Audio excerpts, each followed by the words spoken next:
نحمده ونستعينه ونستغفره ونؤمن به ونتوكل عليه ونعوذ بالله من شرور أنفسنا ومن سيئات أعمالنا من يهده الله فلا مضل له ومن يضلله فلا هادي له وأشهد أن لا إله إلا الله وحده لا شريك له وأشهد أن محمدا عبده ورسوله أما بعد فقد قال الله سبحانه وتعالى في كلامه المجيد وفي فرقانه الحميد في شان نبيه محمد صلى الله عليه وسلم إن الله وملائكته يصلون على النبي يا أيها الذين آمنوا صلوا عليه وسلموا تسليما اللهم صل على محمد وعلى آل محمد كما صليت على إبراهيم وعلى آل إبراهيم إنك حميد مجيد اللهم بارك على محمد وعلى آل محمد كما باركت على إبراهيم وعلى آل إبراهيم إنك حميد مجيد معزز محترم সম্মানিত মুসলিম کرام মুরব্বিয়ান আইজম যুবক ভাইরা ইসলামীয় পথরসী মা বোনেরা সর্বপ্রথম শুকরিয়া আদায় করছি মহান রব্বুল আলামিনের দরবারে যে মহান মালিক অসংখ্য অগণিত নিয়ামত দিয়েছেন এবং সাথে সাথে সর্বশ্রেষ্ঠ নবী জনাব মুহাম্মদুর রাসূলুল্লাহ সাল্লাল্লাহু আলাইহি ওয়াসাল্লামের সর্বশ্রেষ্ঠ উম্মত বানিয়েছেন। শুকরিয়া আদায় করি আলহামদুলিল্লাহ। ঈমান অনেক বড় নিয়ামত। দুনিয়াতে আল্লাহ আমাদেরকে যা দিয়েছেন আমরা এর চেয়ে অনেক বেশি খুশি ঈমানের কারণে। বলেন আলহামদুলিল্লাহ।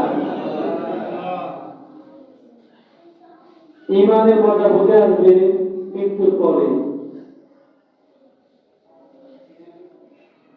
আমাদের বাংলাদেশে 90% মুসলিম।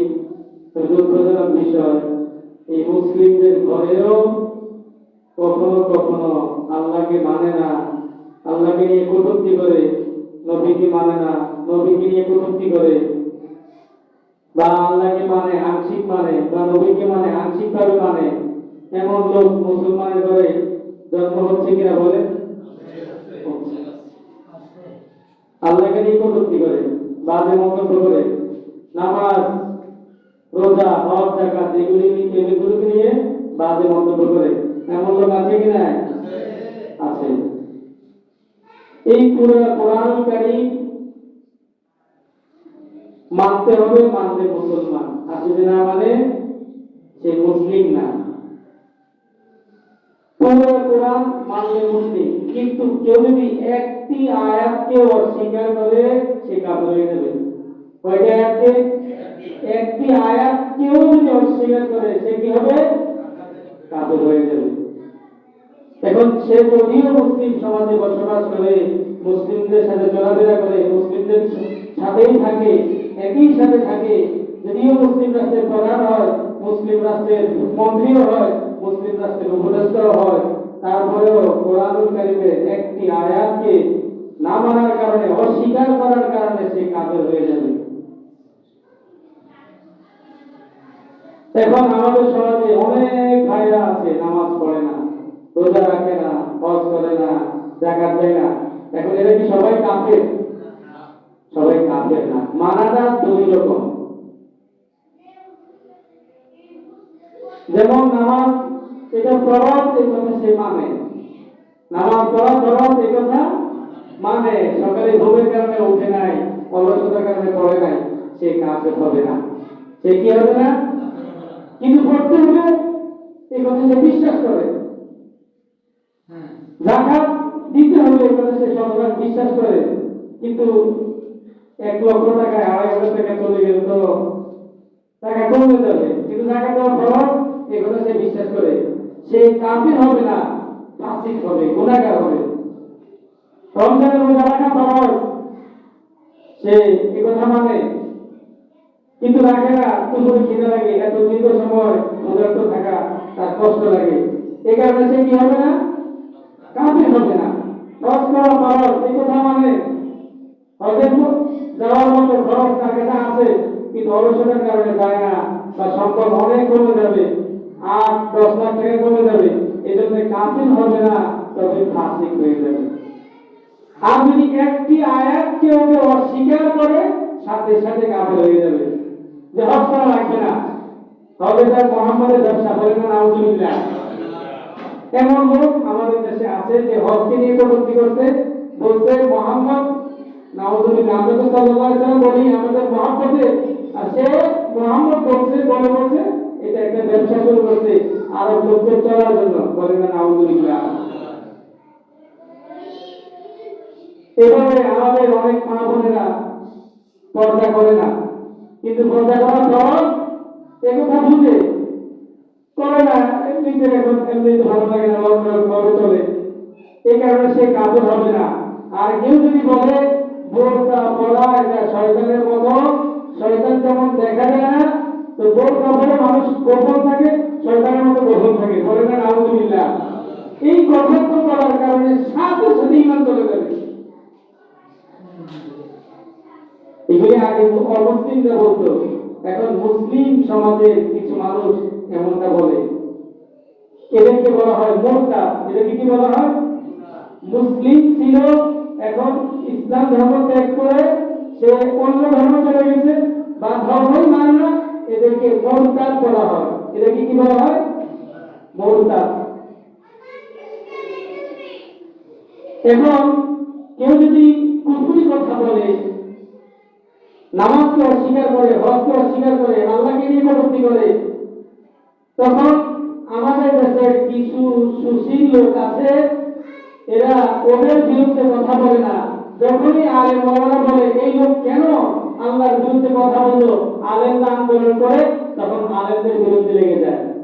অথচ আল্লাহ কোরআন কারীমে বলেন, তাআওয়ানু আলাল বিররি ওয়াত তাকওয়া ওয়া লা তাআওয়ানু আলাল ইসমি ওয়াল উদওয়ান। তোমরা নেকের কাজে, ভালো কাজে একজন আরেকজনকে সহযোগিতা করো, গুনাহের কাজে সহযোগিতা করো না। আর আমাদের দেশে এখন আল্লাহ রাসূলকে নিয়ে কটূক্তি করলেও এদের বিচার হয় না, কিন্তু এর বিপরীতে যদি কোনো নামি দামি মানুষের বিরুদ্ধে কিছু বলে, তখন তার বিরুদ্ধে জেল জুলুম হয়ে যায়। আল্লাহ তাআলা বলেন, ইয়া আইয়ুহাল্লাযীনা আমানু মান ইয়ারতাদ্দা মিনকুম আন দীনিহি, যদি তোমরা মুরতাদ হয়ে যাও, তখন আল্লাহ এমন একটি জাতিকে হেদায়েত দিবেন, যেই জাতি আল্লাহকে ভালোবাসবে, আল্লাহ তাদেরকে ভালোবাসবেন, বলেন না সুবহানাল্লাহ।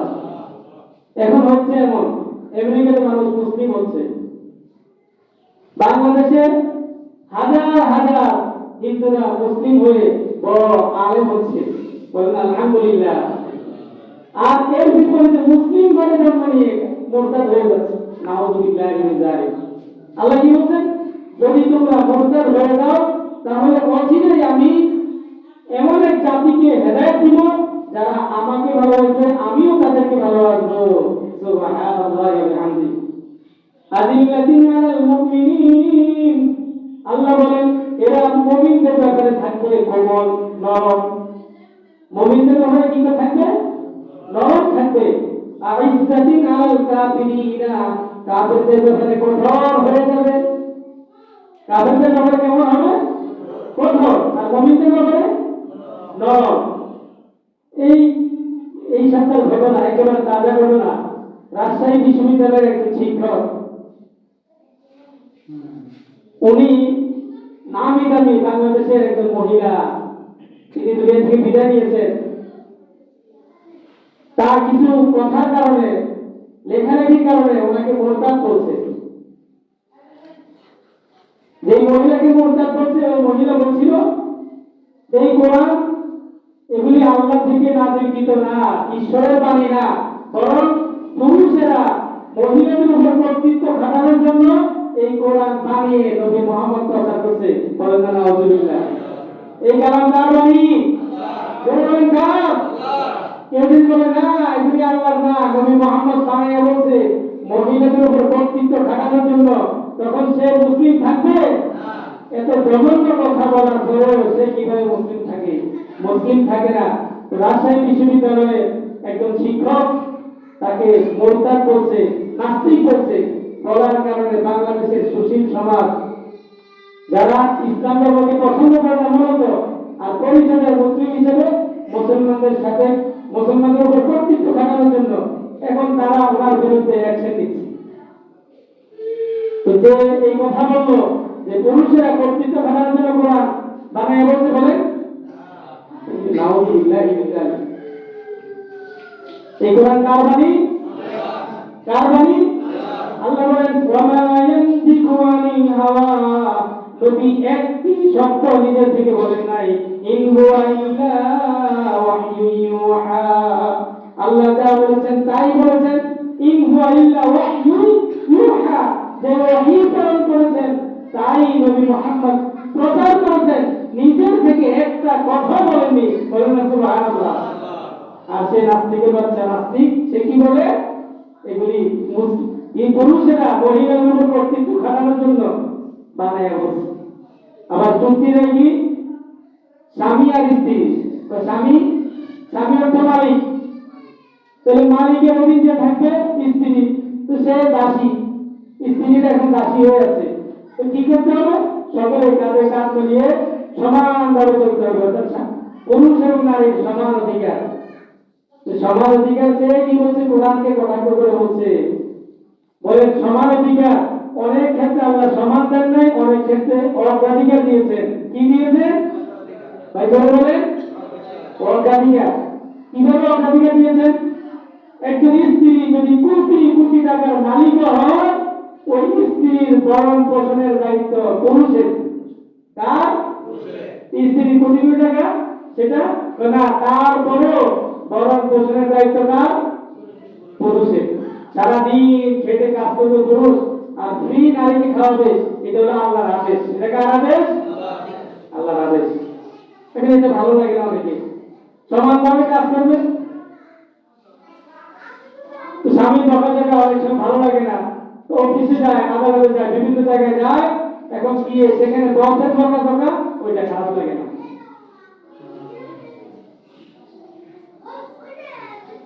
আল্লাহ আমাদের পূজার তৌফিক দান করুন। সবাই বলেন আমিন।